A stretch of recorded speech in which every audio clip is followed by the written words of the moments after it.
Hello, this is Water Elemental, and today I'm starting the Bastion Let's Play. Now, we've tried Let's Plays before, but this one is one I hope to stick through all the way, and I'll tell you why in just a minute here. Proper story is supposed to start at the beginning. Ain't so simple with this one.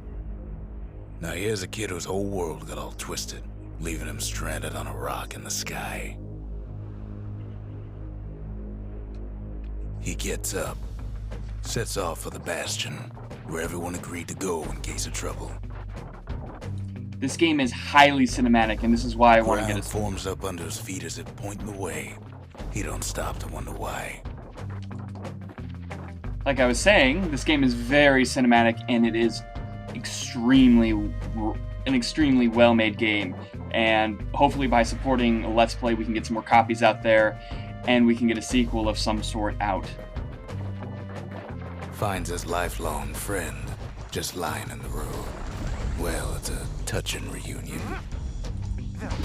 What I love about this game is definitely the narrator. The narrator is probably the best part about this game, because the main character who I'm playing as right now doesn't say a single word. Only he sees what's left of the rippling walls. Years of work undone in an instant. In the calamity. It's probably going to be hard to narrate the whole way just because it's going to constantly be talking, but I'll try my best.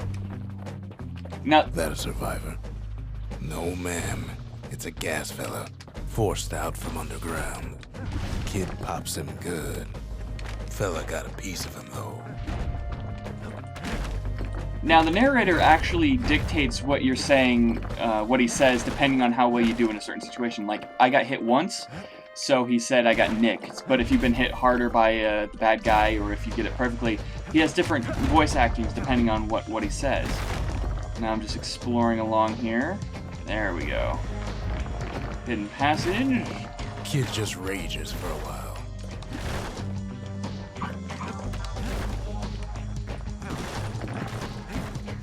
Just making sure I don't miss anything, you know what I mean? Now, I have played this game before. An old repeater falls out of the sky. Ain't a gift from the gods, but it'll have to do. Now, this is one of the mechanics of the game. You get to have two weapons. I have one weapon equipped on my right click, and then I have one equipped on my left click. So I have two weapons here. So you can do like fast combat where you're like hitting, and then you can like swing away, and then cha-cha-cha.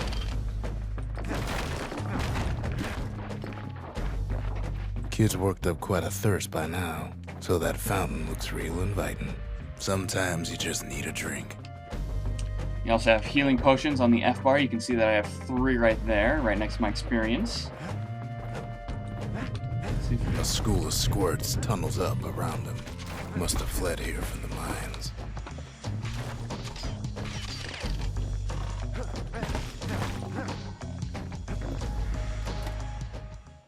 There's a lot of secret stuff in this game, which you gotta keep an eye out for. You can get things early, you can get things later. He sets foot inside one of Celandia's famous watering holes. Inside's old Rondi, the bartender. The calamity got him before his drinking did.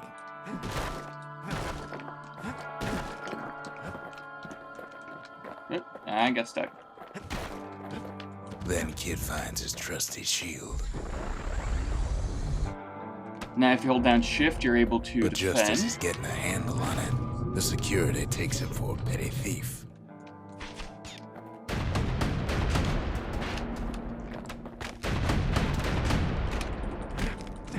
Clang.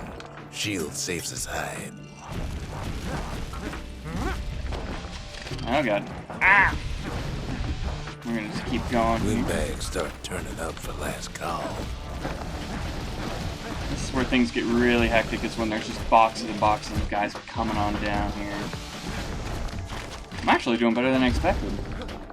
I have not played this in More forever. squirts start coming out of the woodwork. Oh god. Back off, bro. A big old fella pops out in front of the kid.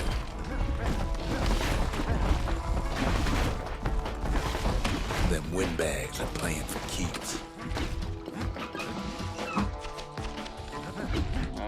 Cha. Where'd he go? Kid sees the way to the Bastion out the window. It's a bit of a drop. Alright. Took care of him. Ooh, what's this? Oh, I'm not jumping out just yet. I want to grab what's behind him right here. Is there anything behind him? Oh! Ronde always wanted his ashes scattered here. Oops. I think I just blew him up, and I feel completely awful for that. I'm a horrible person, ladies and gentlemen! He gets a good look at things on his way down. He lands on top of a breaker's bow, and it ain't broke. Oh, the breaker's bow is probably one of my favorite weapons in this game. It's just... you can get a charge up, get a nice clean shot out. It's a sniper weapon, and especially with this game, you gotta be really Kid spies tactical. a good perch for some target practice. He knows he should draw the string all the way back. Wasn't long before the kid could loose an arrow, strong and true. What's that? Ah. The kid pockets a memento from a breaker, once the fastest man in the land.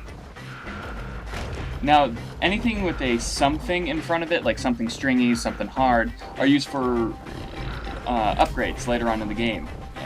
I'll demonstrate that later. Oop. Right back at you. And... oop. Good news is the emergency defenses still work. Bad news is they're aiming for the kid. Come at me, bro. Now with the shield you can do oop, didn't work there at all. You can do fast counters which can project things back, but you have to hit it right at the last second or else it will not work. And you also have to be facing them, so that's why I was hit, because I'm not the brightest player in this game. Picks up a few pointers from a dusty old tome. Now you see we also oop. Oh, there we go. He's a mighty fast learner. Now you see that there's like these little potion things up here right next to our health. That's for special moves, which the whirlwind is one of them. You acquire more throughout the game doing activities and stuff. So you just kind of...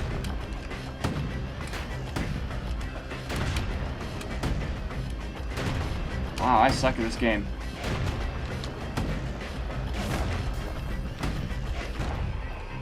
Alright, go through here. He finds the distillery, right next to the arsenal.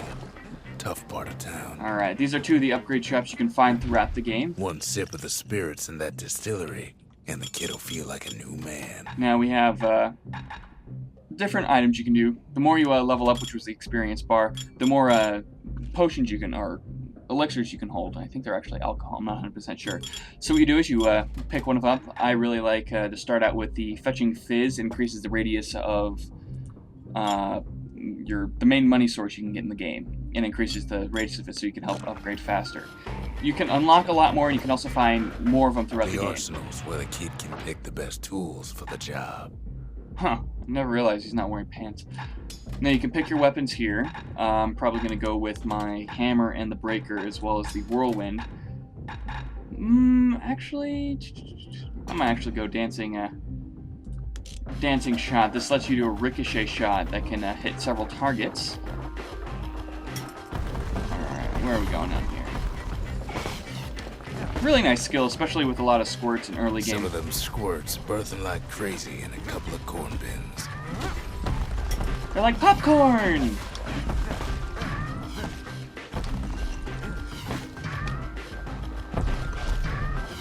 You can tell the life on most creatures is underneath them there's a little ring, and you can kind of see their health total right there. So it's nice to know that you're doing some damage, but at the same time you don't know if that's helping or not, because sometimes they could have secret abilities. When they die, they can go off and kill someone. And you can just see how the magnetic potion elixir is working right there. Very long draw with the magnetic powers. An old ferry barge sends the kid on his way. The Bastion's real close now.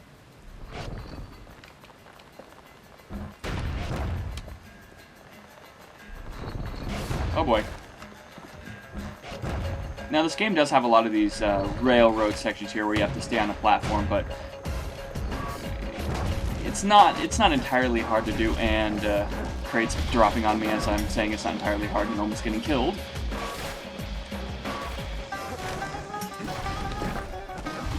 Oh god. Now, I like I said, I have played this once, but I haven't beaten it, so once I get to the certain part that I started, I'll let you guys know where I have left takes off. A chunk of alloy. The smell of barley and spoiled blueberries fills the air. Oh god. Scumbags. Kid maybe shouldn't have done what he just did.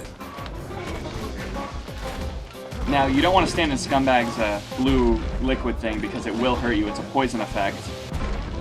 You want to take them out from afar until they're really tiny and just kind of smack them down. Especially paired up with 2 popcorn machines and a lot of these hammers. Scumbags are really deadly. Just back off here, bro. You want to use the spacebar dodge a lot because that's your best choice in these really large fights where it's 1 versus like 8,472. Misery. Robs a scumbag of his last meal. Should have probably taken these out earlier, but I'm not smart enough.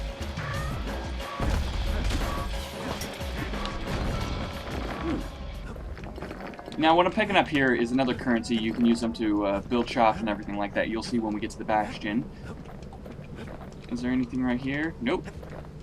It's really hard to find passageways because you don't. And then he falls to his death. I'm just fooling. Derp. He finds the core to the wharf district. He steals the city's heart. Might as well. Oh god. Game's coming apart on me. I broke it. Kid has a feeling he better get a move on. The place is starting to fall. Now there's a lot of branching paths right here, but they all lead in the same direction. It's pretty simple. See, that core Kid took was the only thing making this particular rock stay afloat. Kid just keeps running.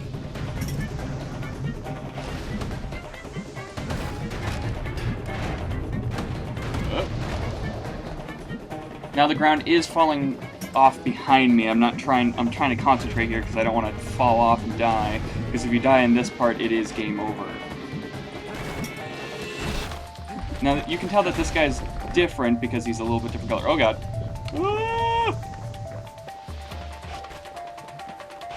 Back off. At last, the skyway's in sight. And yoop. Well, down. Down toward the Bastion. Now the kid sees something stranger still. His mind races. Alright. Did anybody else survive? Sure enough, he finds another. He finds me. We talk for a spell. Now, the stranger is the narrator to this game, and probably one of the best-known parts about this game. The narrator, or the stranger, is... a lot of people either love him or hate him. I personally think he's a great part of this game, and you can talk to him and just ask about certain things like... All I tell him is to set that core of his on the monument there, then watch. So you can find out items about the game and a lot of the lore history about stuff, because you're coming in this game not knowing anything about the city, like the city crest right here. We can ask him what this is about. There's a bit of the Bastion's power in that crest, enough to point the way to the cores. So, we have, what is a city thingy. Ain't always much to say. Can't even remember what it was called, but yeah, you talk to him and he tells you a little bit about things that you find along the way. Now we put the core in here. And just like that, the Bastion comes alive. Starts growing again, growing stronger. Kid's gotta put its power to good use. Now the Bastion can send him even farther into the wild unknown. Alright, so this is going to be the main hub of the game, the Bastion. And this is where you're going to be doing a lot of your shopping, a lot of your equipment and stuff, preparing for the next Kid mission. ponders what to build. So we have the distillery and the arsenal. We're going to put the arsenal down right here. And looks like we only can put one thing down right now. So we have the arsenal. This is probably the first thing you want to set up. Place of peace, but we can hold our own if we have to. Come mirror shield. You can use that to deflect things a bit more. Let's see here. Oh, we'll demonstrate that next, and we'll go with the Fang Repeater to demonstrate that as well. A repeater goes with a hammer better than a box of nails. Kid don't know what's out there waiting for him. And we'll take a break right here. We'll segment this up. See you next time where we go check out the second challenge.